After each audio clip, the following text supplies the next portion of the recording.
Hi everyone. In today's video, we are going to create a Pipo Chair in FreeCAD.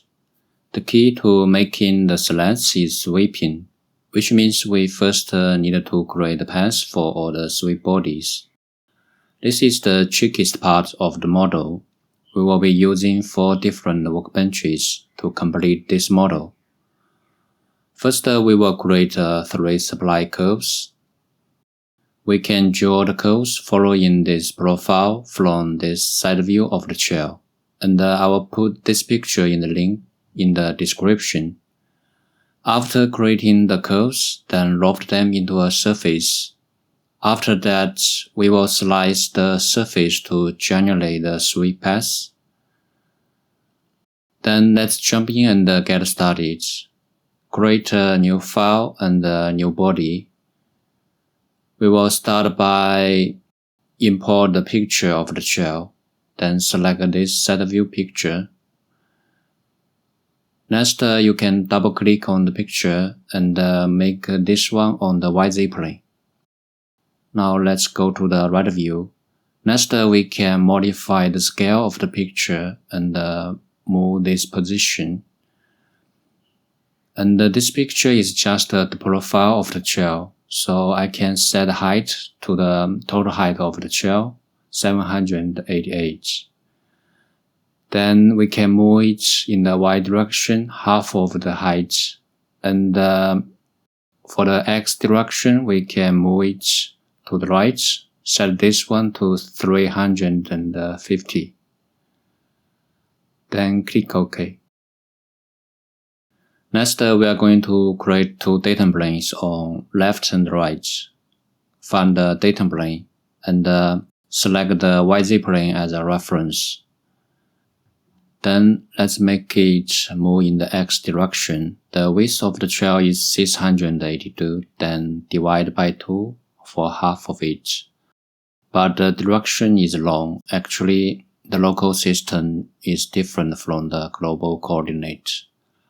So here the XY plane is on this data plane for the local system. Then let's make it move in the Z direction. Click OK. Next, create another data plane and select the YZ plane as a reference.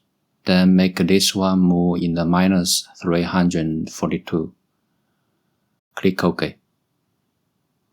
Then select this data plane, create a sketch on it. We are going to draw the profile for the right side. Then let me hide this data plane and the origin. And go to the supply. Here it's better to use this one to create the supply from nodes. Then we can draw the points to follow in the profile. At first, we can draw a rough curve, just following the picture. Then adjust the control points to refine the whole profile. When we draw the curves on the axis, you can right-click to exist and draw a line on the end of this supply, and draw this line be horizontal. Then we can right-click on the picture, then select Toggle Transparency. Make the curves be clear. For this red point, it means the supply and the line are not joined together. Then we can select this point, find the join curves, select it, then you will see the line and the supply are joined together. Next, we can move the control points to adjust the profile. And for the control points on the line, you can select it to delete or just keep it. Then let's make these 3 points be horizontal. That will make this line and supply be tangent. And for this endpoint, we can press the D key at dimension, set the horizontal distance to 585. So the rest of it, we just need to move the nodes and the line on the supply. By the way, if you are using the supply for the first time, it would show the comb and degree weight, something like this. and you can select to hide or show it. In this case, I'm going to show only the polygon. Then we can move the control points to adjust the profile. For this point on the top, it's better to add a vertical distance for it, and set this one to the height of the chair, 788, because we need to make the height for these three splines be the same. Then let's close the sketch. And the next, select another data plane, create a sketch on it. Then we can copy this spline using this carbon copy. Select the tool, then select this sketch. Then you will find the duplicated spline on the data plane. Okay. Next, let's create a sketch on the YZ plane. Then go to Polyline. Here I'm not going to draw the spline following this bottom shape, because we need to make this spline offset distance for the slat. It will sweep the body just following the middle shape. And here we can do the same, right click to exist and draw a line on the end of this spline. Then select this middle point to join this spline and the line. Next, let's make this point on the axis. Make coincident. Then let's add dimension. Set the horizontal distance for this point to 585. It's the same distance for the last spline. After that, let's move the control point, adjust the profile. Now let's add a dimension for the top point. Set this one to the height of the chair. Then close the sketch. Next, let me hide the picture and go to the surface workbench. Select the section tool and select these three splines directly, and it will loft this surface. Next, we are going to create the planes to slice the surface. Go to the part workbench and create a primitive. Then choose the first one. We are going to create a plane. And set the length and the width. Just to make this plane, the size is larger than the chair. And in the part workbench, it doesn't show the preview. So we can create it and close the task panel. Then double click on the plane. We need to make the plane rotate on the y direction. Then set the factor to 1 and set the other 2 to 0.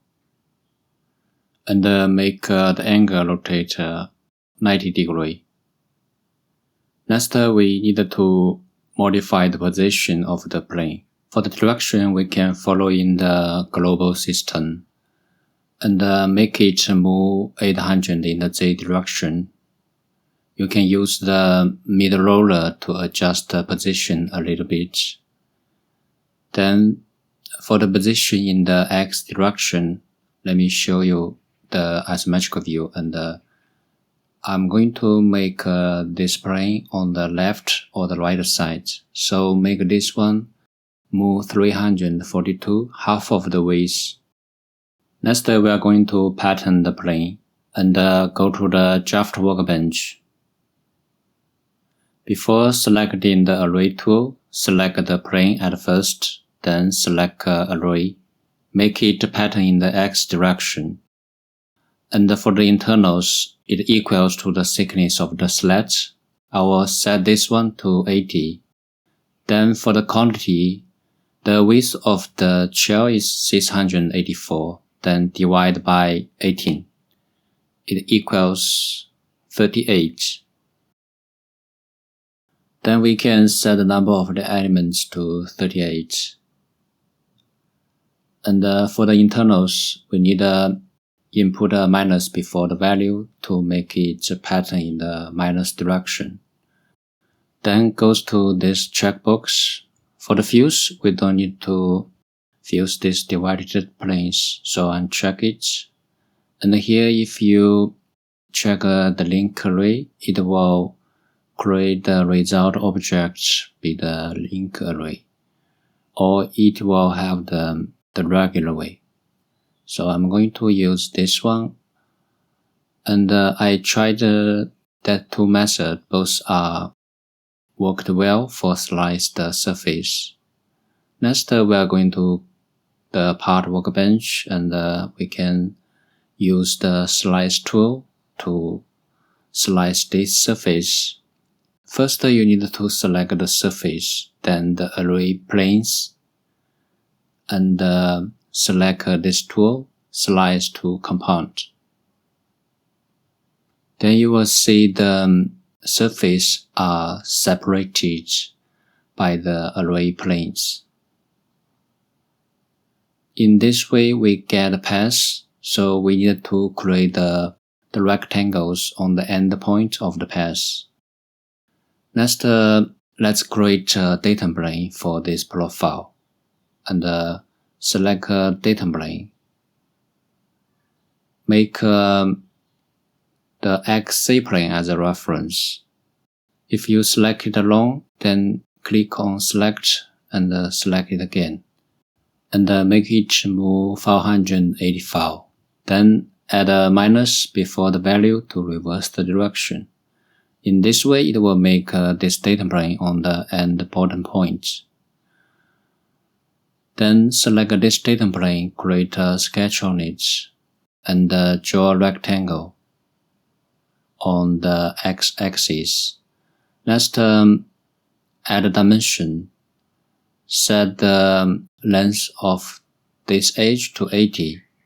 Then the position distance for this rectangle, set it to half of the width of the chair. And here you can go to the section view, show all the lines. Then select these two lines, make equal. And close the sketch. Next, let's pattern this rectangle. To pattern the sketch, we can do as before to pattern the planes. And let's go to the draft workbench. Make sure you select the sketch, then select the array tool, and make it pattern in the X direction. Then goes to the number of elements and the internals. The internals, we keep it to 80. Then the number set half of the slats. For this one, we are going to fuse the rectangles because the middle line between the rectangles, we need to fuse them. So we need to uncheck this link array. Then click OK. Now we get half of the rectangles for the slats. And go to the part design workbench. I'm going to create a new body to create the slats. Then let's select the first rectangle, select these 4 edges, and create a shape binder. Then you will get a face. For the sweep path, you can also select it and create a shape binder. Then select this face, go to the adaptive pipe, and let me hide the slice and click on Add Edge, select this one, then it will sweep this body, click OK. Let's continue, create another body, and make this rectangle be a shape binder. Then let me hide the first slat and show the sliced surface. We can use this path directly. Select this face, go to the adaptive pipe, click on Add Edge, and select this path directly. But this one didn't generate the body. Then let me click OK to check if this works or not. It asks you to create a copy, be independent or dependent. You can select one of it. But this path, it cannot work to sweep this body.